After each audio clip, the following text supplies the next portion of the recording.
Chapter 1. Pressure reveals who you really are. Pressure doesn't create weakness. Pressure exposes it. Most people lie to themselves about this. They say, I wasn't myself. They say, I was under stress. They say, that situation made me react. No, that situation revealed you. When life is calm, anyone can appear disciplined. Anyone can sound confident. Anyone can look emotionally controlled. But calm days are not the test. Calm days are the warm-up. Pressure is the exam. And here's the uncomfortable truth. You do not rise to the occasion. You fall to your level of preparation. That's the key. When pressure hits, you don't suddenly become someone new. You become more of who you already are. If you've trained calm, discipline, and restraint, pressure sharpens you. If you've avoided discomfort, avoided responsibility, avoided emotional control, pressure crushes you. You have a choice. Most people don't like that sentence because a choice means responsibility. A choice means ownership. A choice means you can't blame the world, your past, or other people for how you behave under stress. Pressure strips away excuses. Pressure removes masks. Pressure shows the truth. Look at people when they are tired. Look at them when they are losing. Look at them when they are criticized, ignored, or challenged. That version of them is the real one. That's not pessimism. That's power. Because once you understand this, you stop fearing pressure. You start using it. Think about high performers, leaders, elite athletes, surgeons, negotiators. The common trait is not talent. It's not intelligence. It's not motivation. It's composure under stress. They stay calm when others panic. They slow down when others rush. They think clearly when others react emotionally. That calm isn't accidental. It's trained. And this is where most people get it wrong. They think mental toughness is about being aggressive, loud, forceful, always pushing, always reacting, always proving. No, mental toughness is quiet. Mental toughness is controlled. Mental toughness is the ability to feel pressure without obeying it. It's not about having no emotions. It's about not letting emotions drive the wheel. You don't need their permission to stay calm. You don't need the situation to be fair. You don't need perfect conditions. You have a choice. Pressure will try to rush you. It will try to make you speak too fast, decide too fast, react too fast. It will try to hijack your nervous system and turn you into a reflex instead of a thinker. That's the trap. When pressure shows up, your first job is not to solve the problem. Your first job is to regulate yourself. Because an unregulated mind cannot produce regulated decisions. Say that again internally. An unregulated mind cannot produce regulated decisions. That's the key. Look at real life. Arguments, deadlines, financial stress, relationship conflict, public criticism, unexpected setbacks. The people who lose control don't lose because of a situation. They lose because they hand their power to the moment. They react, they explain, they defend, they explode or collapse. And every time they do, they train weakness. Yes, train weakness. Because every reaction reinforces a habit. Every emotional outburst tells your brain, this is how we handle pressure. Every time you lose composure, you practice losing composure. Mental toughness works the same way, but in reverse. Every time you pause instead of reacting, you train strength. Every time you breathe instead of snapping, you build discipline. Every time you stay silent instead of over-explaining, you gain leverage. It's not about winning the moment. It's about winning the pattern. That's the difference between amateurs and professionals. Amateurs live moment to moment. Professionals think in patterns, systems, and long-term outcomes. Pressure is not your enemy. Untrained reactions are. You don't need to eliminate stress from your life. That's impossible. You need to become someone who can carry stress without breaking posture. Posture matters, internally and externally. When pressure hits, your body reacts first. Heart rate increases. Breathing shortens. Muscles tighten. That's biology. That's automatic. But what happens next is a choice. You can let that biological spike control your behavior, or you can observe it, slow it down, and take command. You have a choice. Mentally tough people don't panic when they feel stress. They recognize it. They label it. They say, this is pressure, not danger. That distinction matters. Pressure feels urgent, but it's rarely life-threatening. Treating pressure like danger makes you irrational. Calm people see clearly.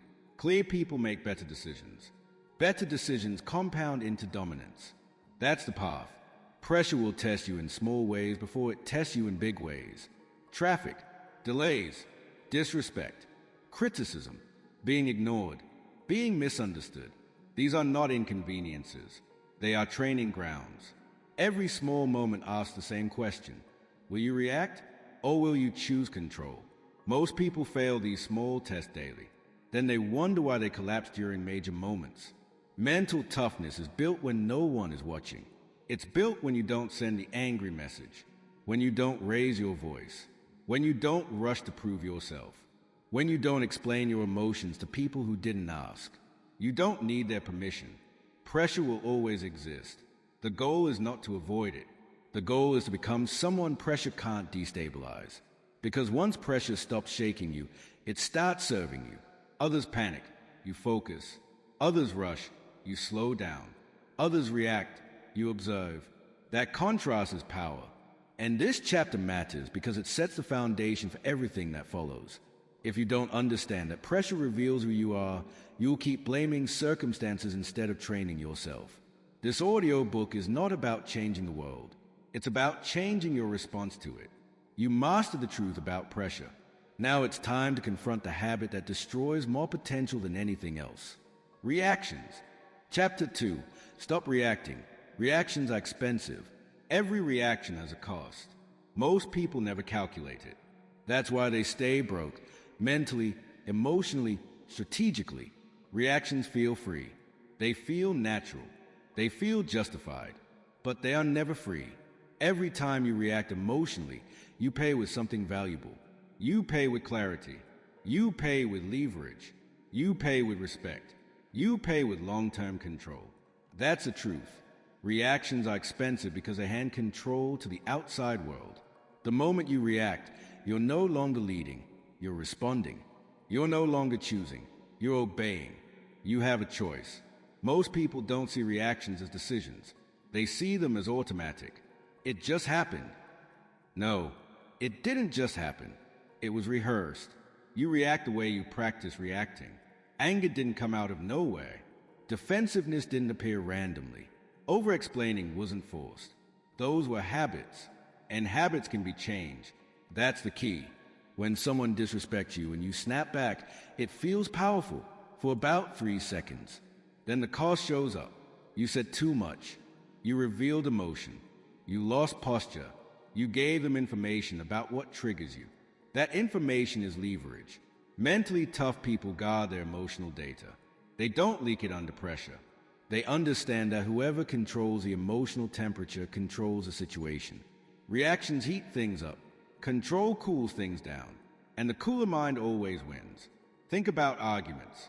The person who reacts first loses ground. The person who raises their voice first exposes weakness. The person who rushes to explain first signals insecurity. You don't need their permission to stay silent. You don't need to defend every accusation. You don't need to win every moment. You need to win the outcome. That's the discipline most people lack. They are addicted to immediate relief. They want to discharge emotion now, even if it costs them later. That's the trade. Short-term relief for long-term regret. Reactions are expensive because they prioritize comfort over control. You have a choice. Let's talk about overreacting specifically. Overreacting is emotional inflation. The situation is one size, but your response turns it into 10. That escalation almost never helps you. It just makes the situation harder to manage. Strong people don't escalate. They absorb. They assess. They respond with precision. Notice the word, respond, not react. A reaction is impulsive. A response is intentional. That difference changes everything. Reactions are driven by ego. Responses are driven by outcomes. Ego wants to be right. Outcomes want progress. That's the key. Watch high-level professionals. When something goes wrong, they don't flinch emotionally. They gather information. They slow the moment down. They make the next move cleaner, not louder. They understand something most people don't. The moment you react, you narrow your options. Emotion compresses thinking. Calm expands it. When you're angry, you see fewer paths forward. When you're calm, you see angles others miss. That's not philosophy. That's neurology. Strong emotions hijack the prefrontal cortex, the part of the brain responsible for reasoning and judgment. That means every reaction temporarily lowers your intelligence. Read that again. Every emotional reaction temporarily lowers your intelligence. That's expensive. So when you react, you're not just losing control. You're operating with reduced mental capacity. You're deciding from a smaller version of yourself. Mentally tough people refuse to make important decisions while emotionally compromised. They wait. They pause. They breathe. You have a choice. The pause is where power lives. That pause doesn't mean weakness. It means discipline. It means you don't let external chaos dictate internal behavior. And here's the uncomfortable part. Most people react because they want to be seen. They want acknowledgement. They want validation. They want the other person to feel what they feel. That desire makes them predictable. Predictable people are easy to manipulate. When someone knows how to trigger you, they control you. When they don't, they are guessing.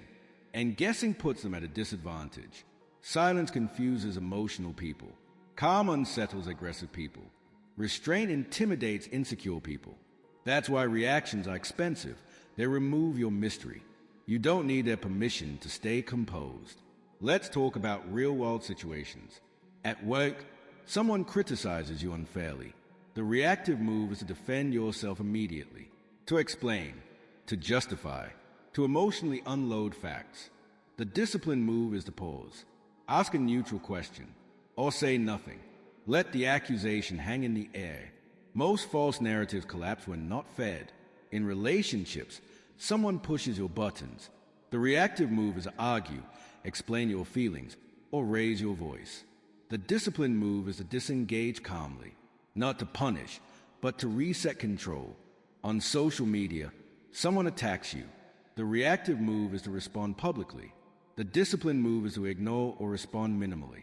You don't wrestle in public with people who want attention. It's not about being passive. It's about being precise. That's the key. Reactions also train others how to treat you. If people see that you explode, they walk on eggshells or provoke you.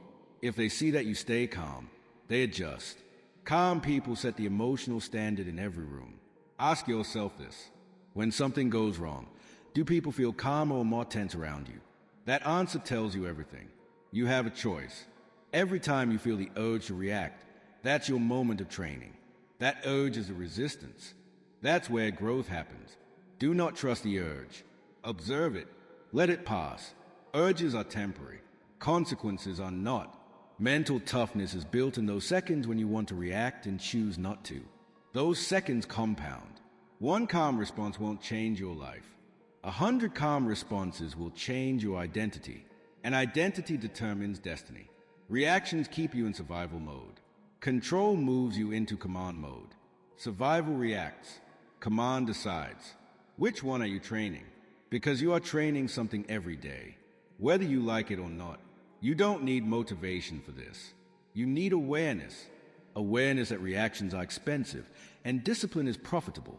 Profit doesn't always feel good immediately, but it pays long term. That's a mindset shift. From now on, before you react, ask one question. What will this cost me? If the answer is peace, leverage, clarity, or respect, don't pay it. You have a choice. You've now seen the true cost of reactions. You understand why stopping them is non-negotiable. But knowing isn't enough. You need a tool, a mechanism that interrupts reactions before they happen. That mechanism is calm. And calm is not passive. Calm is trained. Chapter 3. Calm is a weapon, not a personality trait. Calm is not who you are.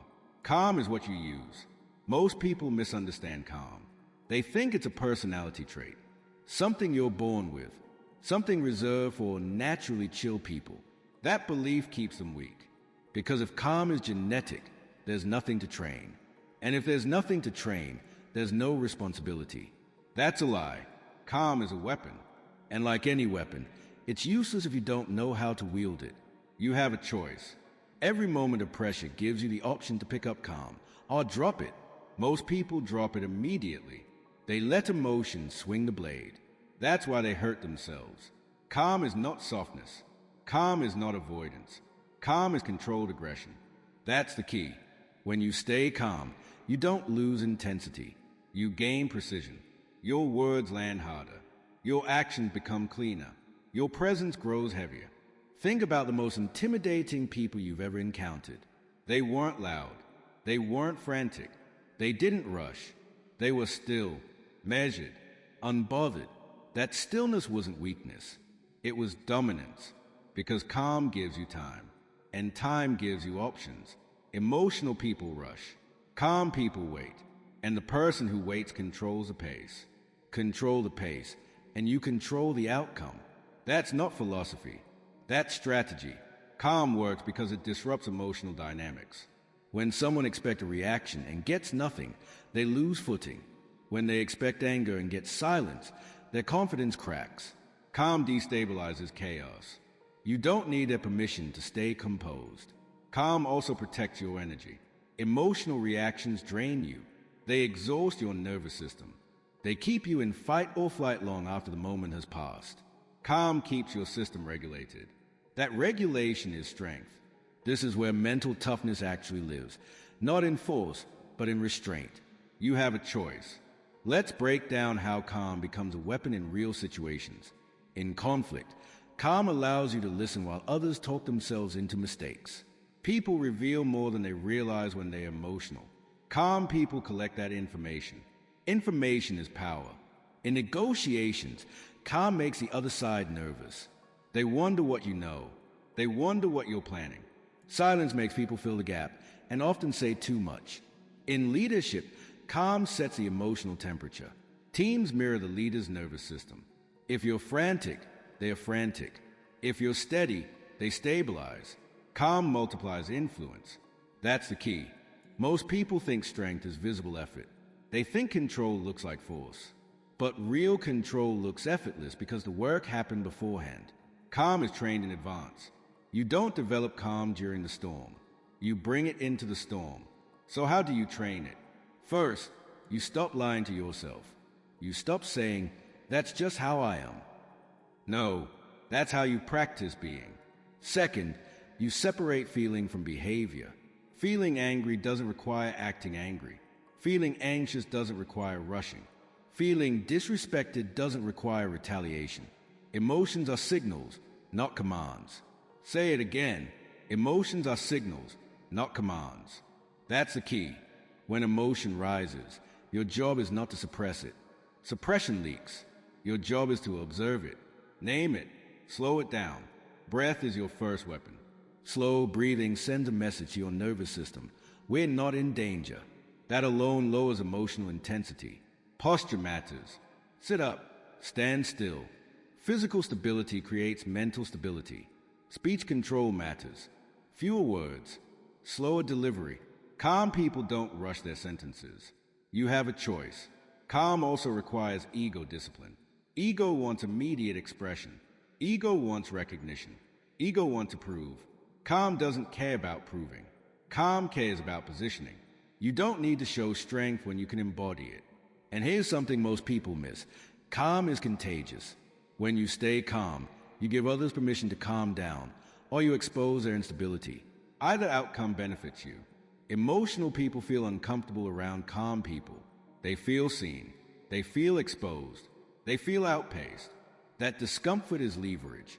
Calm forces others to confront themselves. That's why calm is a weapon. But like any weapon, misuse is dangerous. Calm without intention becomes passivity. Calm with intention becomes control.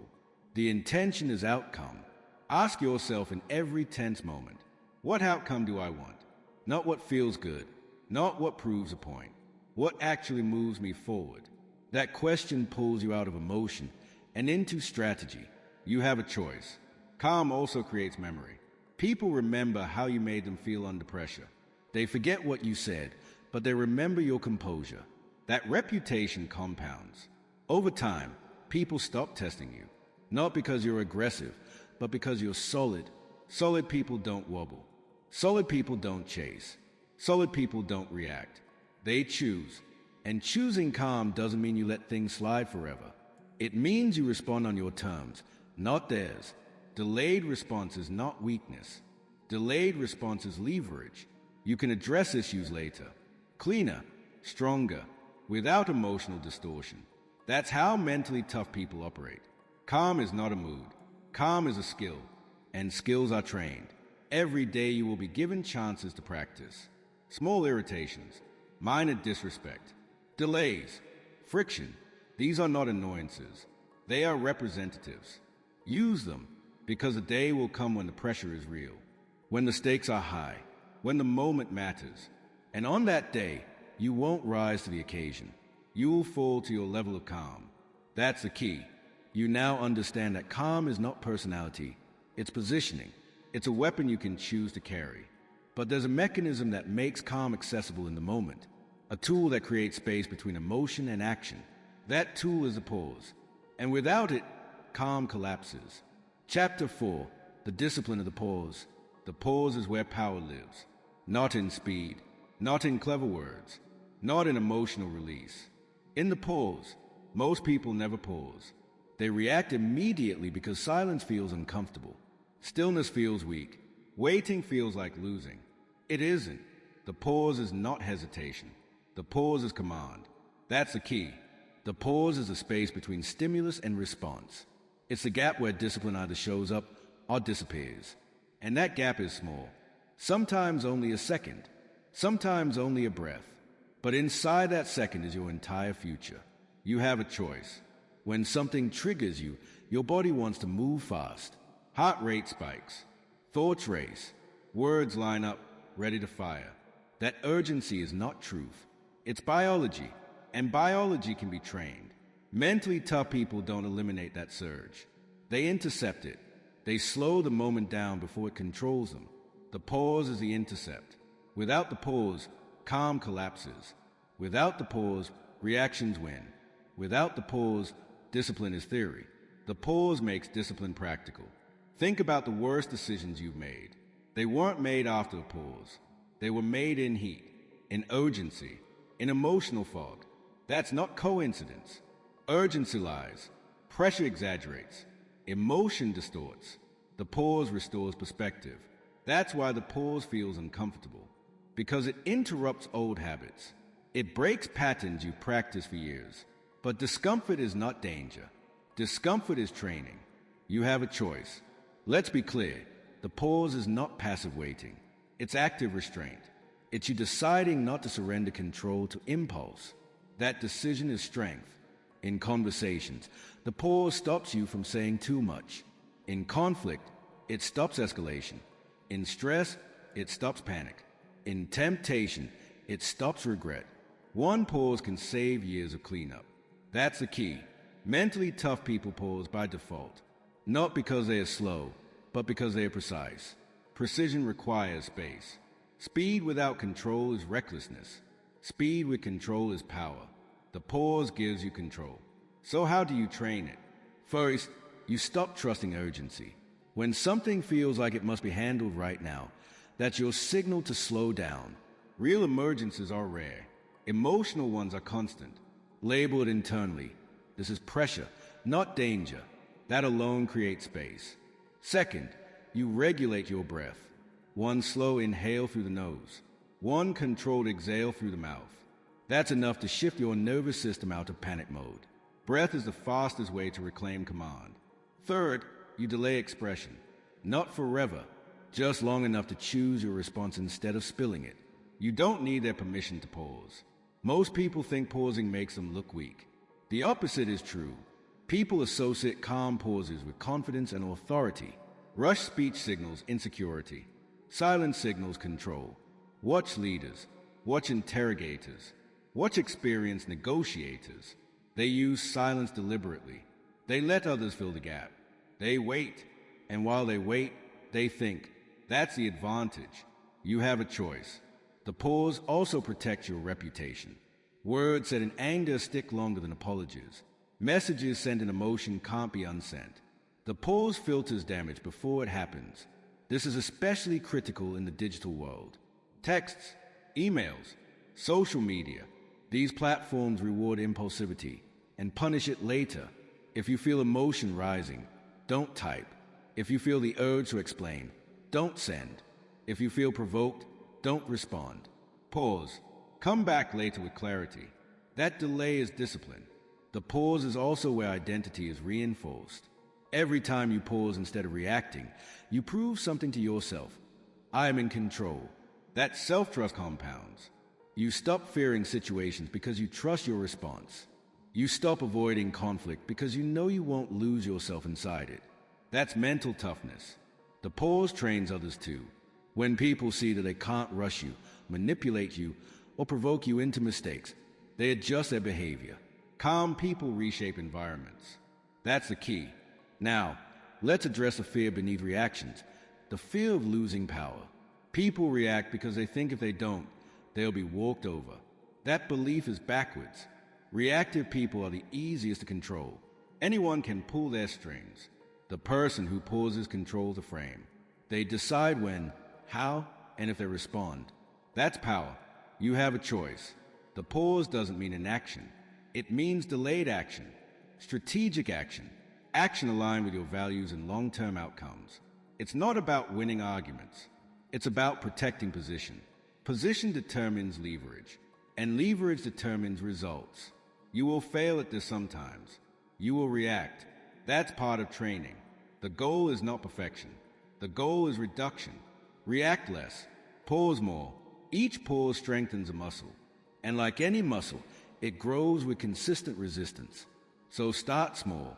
Pause before applying. Pause before explaining. Pause before defending.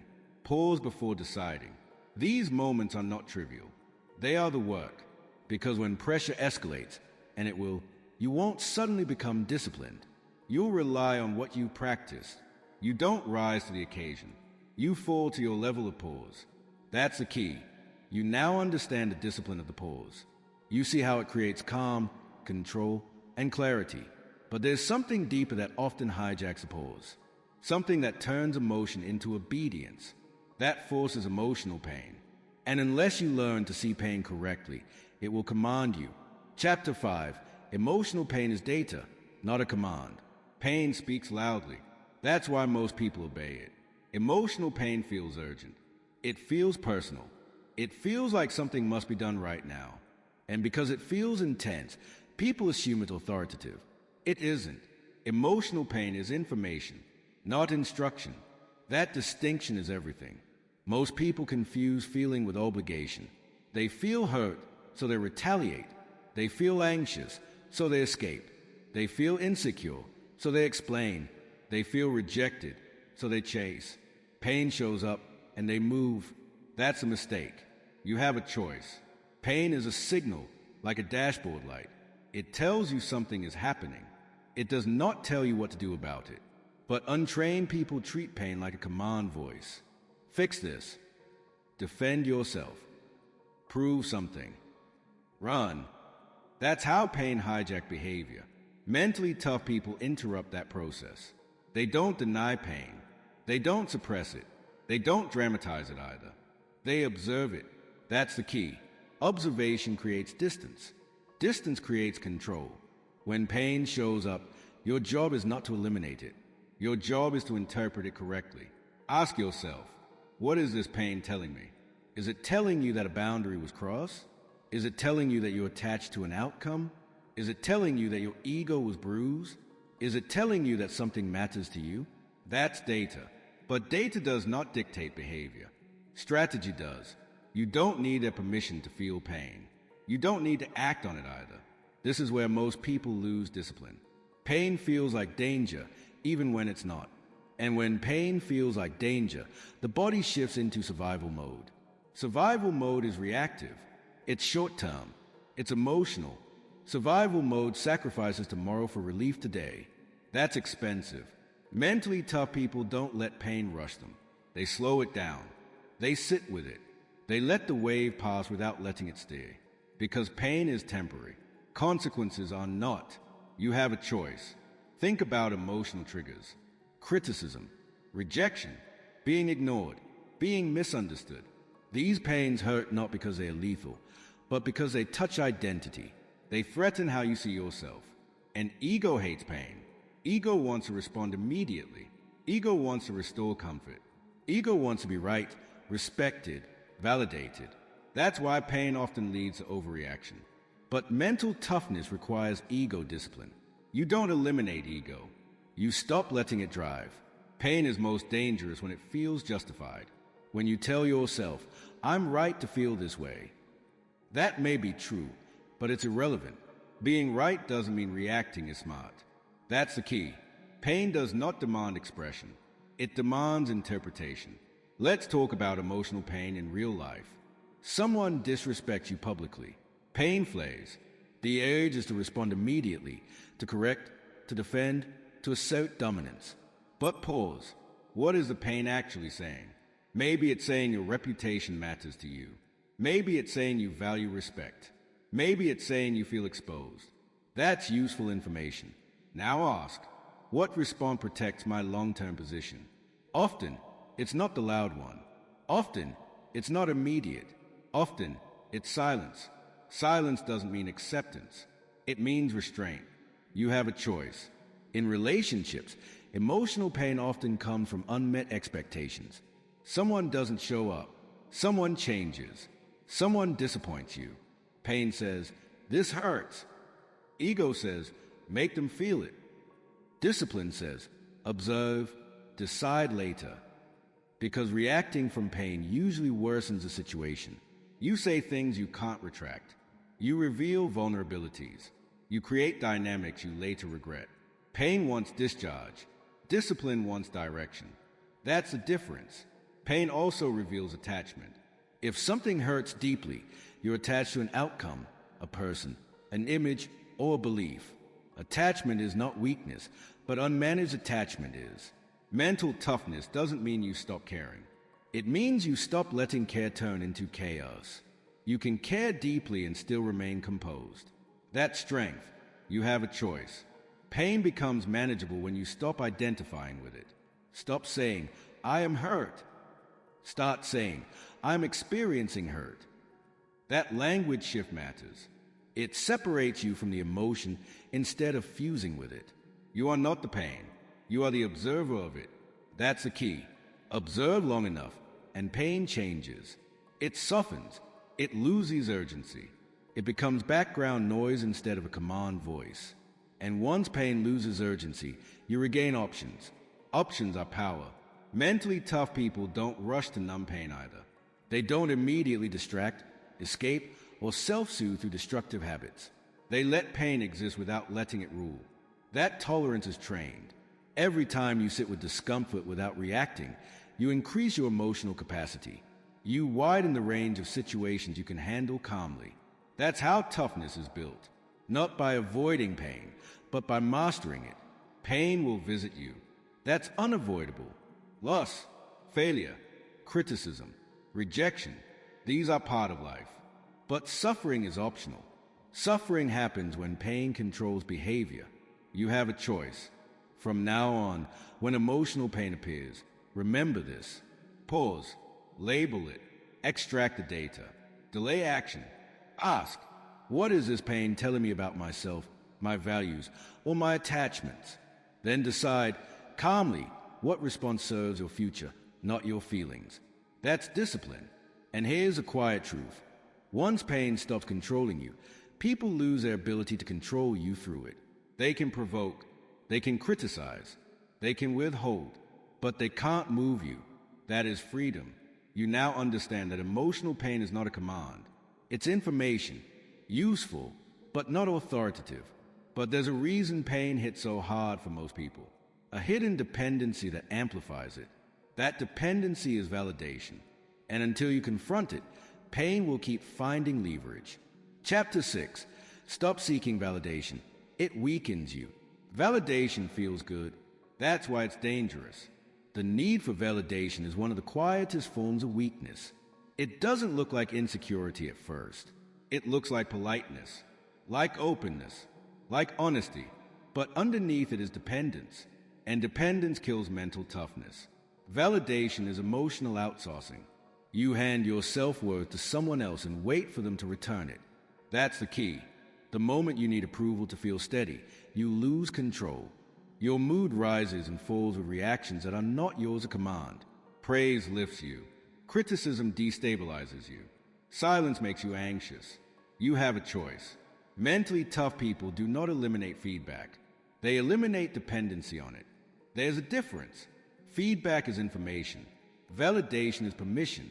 You don't need permission to be composed. You don't need permission to move forward. You don't need permission to believe in yourself. Most people confuse validation with connection. They think seeking approval brings closeness. In reality, it creates tension. People feel when you need something from them emotionally. Neediness repels. Stability attracts. That's the truth most people avoid. Look at how validation seeking shows up in daily life. Over-explaining your decisions. Justifying your boundaries. Chasing reassurance. Getting defensive over criticism. Posting for approval instead of expression. These behaviors feel harmless. They aren't. Each one trains your nervous system to look outward for stability instead of inward. That's expensive. You have a choice. Validation weakens you because it makes you predictable. If someone knows you crave approval, they can control you with praise or withhold it to destabilize you. Approval becomes a leash. Mentally tough people cut that leash. They decide internally what matters. They define success privately. They evaluate themselves based on standards, not applause. That's the key. Think about how often emotional pain comes from interpretation, not reality. Someone didn't respond fast enough. Someone didn't react how you hoped. Someone didn't acknowledge your effort. The pain isn't about what happened. It's about what it meant to you. And what it meant was, I didn't get validated. That realization is uncomfortable, but powerful, because once you see it, you can change it. You don't need their permission to approve of yourself. Let's be clear, this is not about arrogance. It's not about ignoring everyone. It's about reducing emotional dependency. Mentally tough people still listen. They still learn. They still adjust. But they don't collapse when approval is absent. Silence doesn't scare them. Disagreement doesn't shake them. Disapproval doesn't stop them. Because their foundation is internal. That foundation is discipline. Validation seeking also sabotages calm. When you want approval, you rush. You explain. You defend. You react. That destroys the pause. And without the pause, control disappears. You have a choice. Observe this in yourself. When you feel misunderstood, do you feel an urge to clarify immediately? When criticized, do you feel a need to correct the record? When ignored, do you feel tension rising? That urge is validation hunger. Hunger clouds judgment. Mentally tough people don't act from hunger.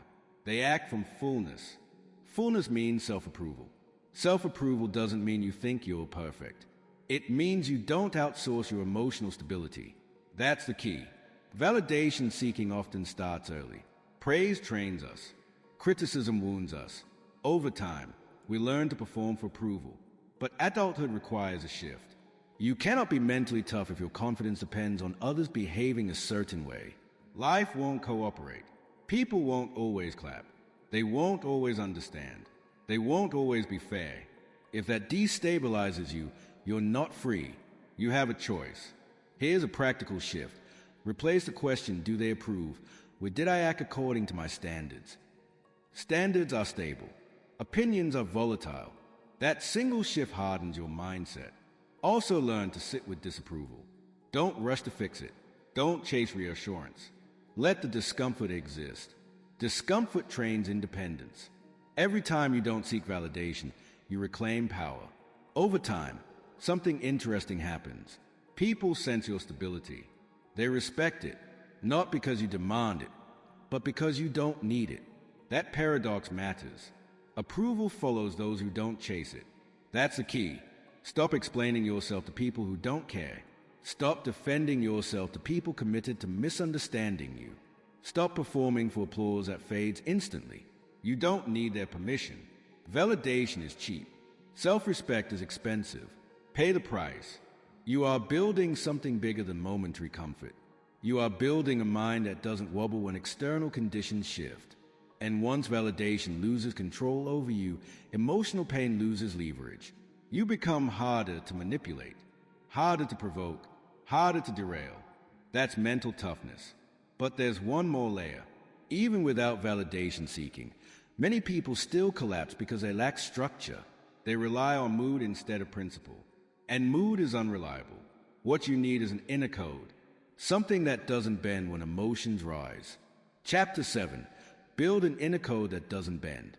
If you don't have an inner code, you live by emotion, and emotion is unstable. Most people think they have values. What they actually have are preferences. Preferences change with mood, pressure, and convenience. A code does not. A code is fixed. A code is internal. A code does not negotiate with feelings. That's the key. Mental toughness does not come from motivation. Motivation fades. It comes from rules you follow even when you don't feel like it. Especially when you don't feel like it. You have a choice. An inner code is a personal law. It tells you how you behave under pressure, regardless of circumstance. It removes decision fatigue. It removes emotional bargaining. When you have a code, you don't ask, "What do I feel like doing?" You ask, "What do I do?" That shift changes everything. Most emotional breakdowns happen because people decide in the moment. They negotiate with pain. They bargain with comfort. They improvise under stress. Improvisation under pressure leads to regret. Mentally tough people don't improvise core behavior. They execute. That's the key. Your inner code defines non-negotiables. Lines you don't cross. Standards you don't lower. Behaviors you don't excuse. For example, I don't respond emotionally when triggered. I don't explain myself when calm silence is stronger. I don't make decisions while angry, tired, or desperate. I don't chase validation. I don't abandon discipline for comfort. These are not ideas. They are rules. Rules create structure. Structure creates stability. Stability creates calm. You have a choice. Without a code, emotions decide for you. With a code, emotions become irrelevant to behavior. That doesn't mean you stop feeling. It means feelings lose voting power. They can speak. They cannot decide. That's mental toughness. Let's be honest. Most people bend under pressure because they've trained themselves to. Every time they make an exception, just this once, they weaken their own authority.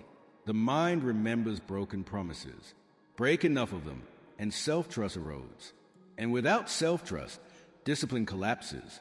That's why mentally tough people protect their code fiercely. Not because they are rigid, but because they understand the cost of flexibility in moments that matter. Flexibility feels good short-term. Consistency wins long-term. That's the key. Your inner code also protects you from manipulation. When someone tries to provoke you, pressure you, rush you, or guilt you, the code answers for you. You don't debate. You don't justify. You don't explain. You execute the rule. Rules end arguments. Imagine how much mental energy you waste daily deciding how to react, how much to give, when to speak, when to explain. A code eliminates that noise. It simplifies life. Simple rules, strong boundaries, clear behavior. That's calm. You have a choice. Building a code requires honesty. You can't create rules you won't follow. They must be realistic, but firm. Start small. One rule, one non-negotiable. For example, when I feel disrespected, I pause before responding. That's a rule. Oh, I do not argue when emotions are high. That's a rule. Oh, I don't seek reassurance when I feel insecure. That's a rule. Each rule strengthens the spine. And here's the important part. Your code must be private, not announced, not posted, not explained. A public code invites debate. A private code invites discipline. You don't need their permission. Your code also gives you identity. Instead of asking, "Who should I be right now?" you already know who you are. Identity anchored in rules is unshakable. Pressure can't bend it. Criticism can't move it. Chaos can't rewrite it. That's power. And once you live by a code, something changes. You stop resenting others for your reactions. You stop blaming circumstances. You stop feeling out of control. Because you are in control. You chose the rules. Now let's address resistance. People say, but life is complex. Yes, that's why you need simplicity. Complexity without structure overwhelms. Structure creates clarity. The inner code doesn't solve every problem. It solves the most important one, how you behave. And behavior determines outcomes. That's the key. You will fail sometimes. You will break a rule. That doesn't mean the code is useless. It means you recommit. Mentally tough people don't quit discipline because of failure. They tighten it. Failure is feedback. You have a choice. Every time you follow your code under pressure, you reinforce self-respect. Self-respect compounds faster than motivation. Over time, you don't need willpower. You become predictable to yourself. And predictability is strength. You know how you act. You know where you stand. You know what you tolerate. That certainty is calming. Others feel it too. They sense your boundaries. They sense your restraint. They sense that you don't bend easily. Not because you're stubborn, but because you're grounded. That's mental toughness. You now understand that calm is trained, pain is data, validation is optional, and discipline requires structure. But there is one tool that ties all of this together. One behavior that reinforces calm, protects your code, and increases your leverage instantly. Silence. Chapter 8. Silence is strength. Silence is not empty. Silence is loaded. Most people fear silence. They rush to fill it with words, explanations, jokes, or emotion. They think silence makes them invisible or weak. The opposite is true. Silence is strength because it keeps your power contained. That's the key. Words leak energy. The more you speak, the more you reveal your thoughts, your emotions, your intentions, your insecurities. Silence protects all of that. Mentally tough people speak less, not because they have nothing to say, but because they choose when to say it. You have a choice. Silence forces others to show their hand. When you don't rush to respond, people keep talking. They fill the gap. They over-explain. They contradict themselves. Information flows towards silence. That's leverage. Silence also interrupts emotional escalation. Arguments require fuel. Silence removes it. Emotional people need engagement to continue. When they don't get it, intensity drops or implodes. Calm plus silence is dominance. That's the key. Think about how often words get you into trouble. You explain too much. You defend too quickly. You clarify things that didn't need clarification. You try to be understood instead of effective. Silence would have saved you. You don't need their permission to stop talking. Silence is especially powerful under pressure. When criticized, the instinct is to respond, to justify, to correct, to protect ego. But silence does something else. It communicates confidence. It signals that you are not threatened, that you are stable enough to let noise pass. People associate silence with strength because it suggests certainty. Uncertain people talk. Certain people wait. That's the key. Silence also protects your inner code. Words often break rules. Silence preserves them. When you speak emotionally, you violate your own standards. When you stay silent, you stay aligned. Alignment creates self-respect. And self-respect is louder than any argument. You have a choice. Let's talk about silence in different areas of life. In conflict, silence prevents escalation. It gives you time to assess intent versus impact. It gives the other person space to expose their emotional state. In leadership, silence commands attention. People lean in. They listen more carefully. They take your words seriously when you finally speak. In negotiations, silence creates discomfort, and discomfort leads to concessions. Silence shifts the balance. That's the key. Most people talk to relieve their own discomfort, not to improve outcomes. Silence requires tolerance of tension. That tolerance is mental toughness. If you can sit in silence without rushing, you can sit in pressure without collapsing. Silence trains patience. Patience trains control. Control is power. You have a choice. Silence also breaks manipulation. Manipulators rely on emotional hooks. They provoke to get a response. They push buttons to steer behavior. Silence cuts a line. No reaction. No reward. Over time, people stop trying to provoke someone who doesn't react. That's freedom. But silence is not avoidance. It's strategic restraint. You still address issues, just not on impulse. Timing matters. Respond later. When calm. When clear. When you decide, not when emotion demands. Delayed speech is often sharper speech. That's the key. Silence also increases mystery. Mystery creates authority. When people don't know exactly what you think or feel, they project strength. Overexposure weakens presence. Say less. Mean more. You don't need to narrate your inner world. You have a choice. Silence is uncomfortable at first because it removes your emotional safety net. You can't hide behind words. You have to stand on presence alone. That's growth. The more you practice silence, the more comfortable you become with yourself.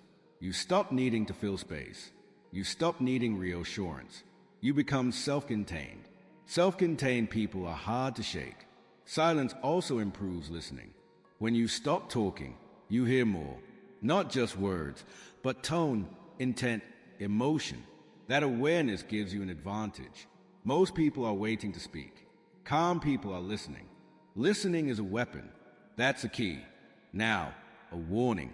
Silence without awareness can turn into withdrawal. That's not strength. Strength is choosing silence, not hiding in it. You are silent because you are in control, not because you are afraid. Intent matters. Ask yourself, am I silent to observe or to avoid? Silence with intention builds power. Silence with fear erodes it. You have a choice. Practice silence in small moments. Don't rush to reply. Don't fill pauses. Don't explain unless asked. Watch how situations change. Watch how people adjust. Watch how your nervous system calms. This is discipline, and like every form of discipline, it compounds. Over time, people learn something about you. You don't waste words. When you speak, it matters. That reputation is priceless. Silence also protects your future self. Many problems are created by words spoken too early. Silence buys you time. Time brings clarity. Clarity brings dominance. That's a chain. You now understand silence as strength. Not emptiness, not avoidance, but controlled power. But silence alone isn't enough. Without consistent training, calm decays, discipline weakens, control fades. Mental toughness must be reinforced daily, or it disappears. Comfort erodes it slowly, and that's the next truth you must face. Chapter 9. Train toughness daily or lose it gradually. Mental toughness is not something you earn once and keep forever. It is not a personality trait. It is not a badge. It is a practice. And if you don't train it daily, you lose it quietly. That's the truth most people avoid. You don't suddenly become weak. You decay, slowly, comfortably, invisibly. That's the key. Mental toughness works like a muscle. Use it, and it grows. Ignore it, and it atrophies. There is no neutral state. You are either building control or losing it. You have a choice.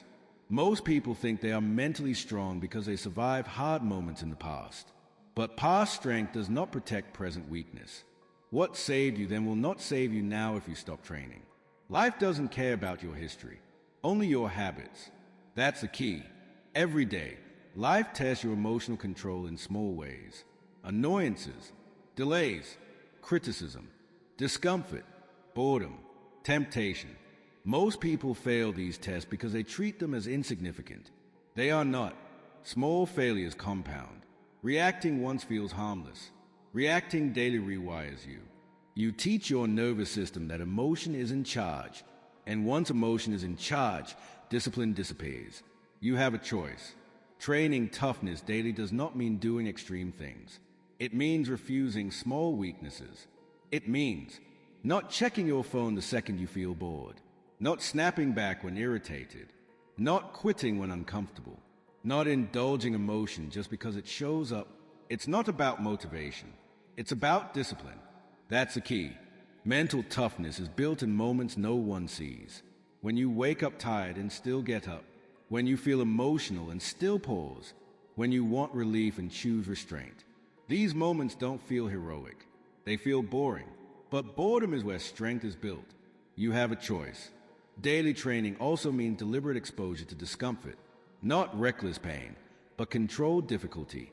Cold showers, hard workouts, focused work, silence, solitude, Discomfort reminds your mind that you are capable.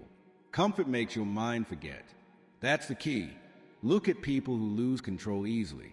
They often live comfortably. Everything is optimized for ease. No resistance, no friction, no challenge. Then life introduces pressure, and they break. Pressure doesn't create weakness. It reveals it. Daily training prepares you for pressure before it arrives. You don't rise to the occasion. You fall to your training. You have a choice. Another part of daily toughness training is emotional regulation. Not suppression, regulation. Feeling emotions without obeying them. Emotion is information, not instruction. You learned that earlier.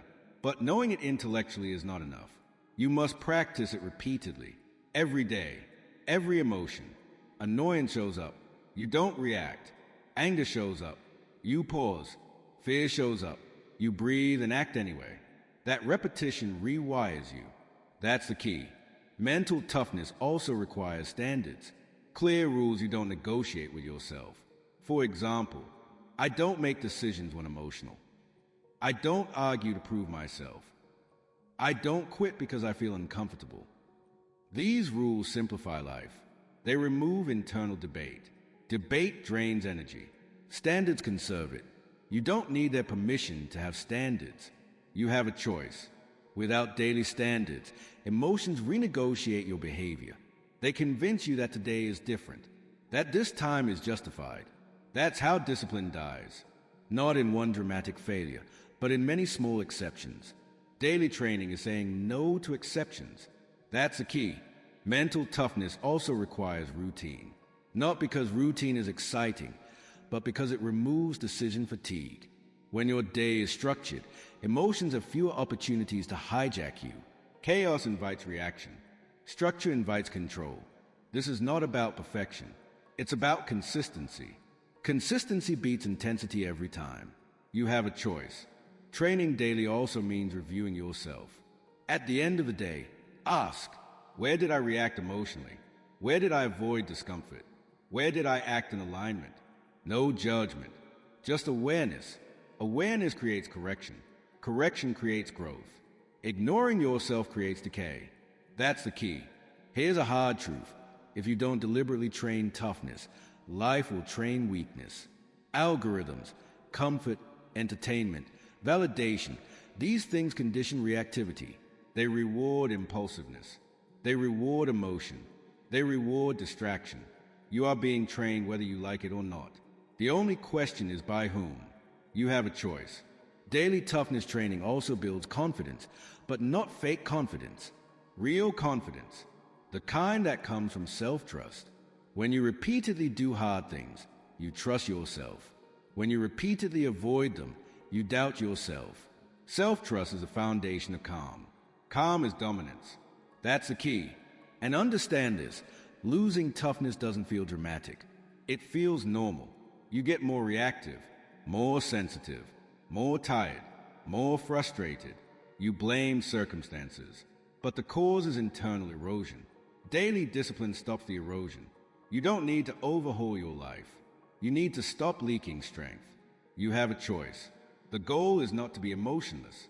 The goal is to be unmovable, stable, grounded. Life will still hit you. People will still test you. Pain will still exist. But you won't collapse because you trained every day. And that brings us to the final truth. Training toughness daily is not about control alone. It's about identity, who you decide to be when no one is watching. A mentally tough person does not wait for motivation. They act from principle, and principles define destiny. You've learned silence. You've learned pause. You've learned discipline. Now it's time to lock it all together, not with emotion, but with identity. Chapter 10, Become the calm others can't shake. Calm is contagious. Not the fake calm of denial. Not the fragile calm that cracks under pressure. True calm is dominance. It's presence. It's the quiet strength that makes others hesitate, wonder, and respect. That's the key. Most people think calm is passive. They think if they're quiet or collected, they are weak. They think emotion shows commitment. That's a lie. Calm is action disguised as stillness. Calm is strategy disguised as patience. Calm is power disguised as silence. You have a choice. The person who remains unshaken is feared, respected, and followed. Their presence alone alters a room. People speak less. They listen more. They reveal themselves without knowing it. Calm controls energy. Calm directs outcomes. Calm shapes influence. You don't need permission to be unshakable. You don't need to argue, explain, or justify. Your presence is your authority. Let's break it down. What does it take to become this kind of calm? First, master yourself. Not your surroundings, not others, not circumstances, yourself.